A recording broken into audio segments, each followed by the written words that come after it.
So welcome back sa aking YouTube channel mga kaibigan, mga guys.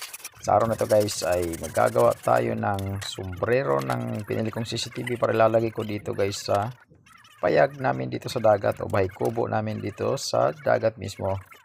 Yan, gagawan ko siya ng sombrero guys para hindi man lang siya makuan guys, hindi siya masisira agad-agad sa sobrang init ng panahon naman guys, na hindi siya mapasukan ng tubig ulan guys.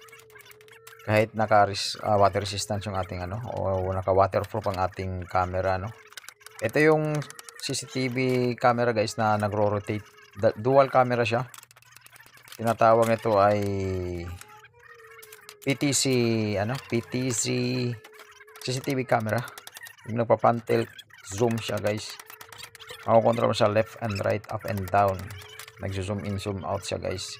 High-tech ito guys kasi lalagyan mo lang siya ng SIM card na may load guys Loadan mo lang siya pang guys, pang internet yung ang SIM na yung lalagay diyan. Tapos ma-access mo siya guys kahit nasa abroad ka pa.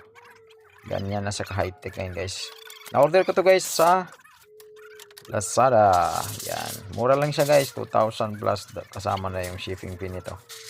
8 megapixel siya guys. Mataas na yung resolution niya Yan, lagyan ko na rin siya ng para hindi masira naman yung plywood nilalagay ko sa sombrero niya. Lalagyan natin ng yero. Ayan. Bala ko pa nga guys, magdagdag pa ako isang camera para dalawa, para wala talagang blind spot sa guys sa area na to. Kasi kahit walang taong bantay guys, CCTV camera lang siya nagre-record at anytime kung gusto mo siyang i-access view live mo siya, nakikita mo yung lugar kahit nasa bahay ka lang Tamang-tama to guys sa mga meron ding fish kids may mga bahay kubo sa dagat, may mga floating cottage. Tamang-tama guys, basta meron lang kayong guys, yung area mayroon lang signal lang ng SIM, cellular signal guys. Dapat merong signal. Kung anumang signal na malakas guys, yun yung piliin nyo. TM o Globe ba? TM Globe, Smart. Dito kasi sa akin guys, sa lugar ko, TM malakas.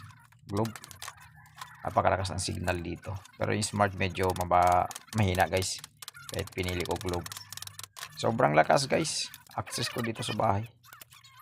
Nakikita ko yung payag ko sa dagat.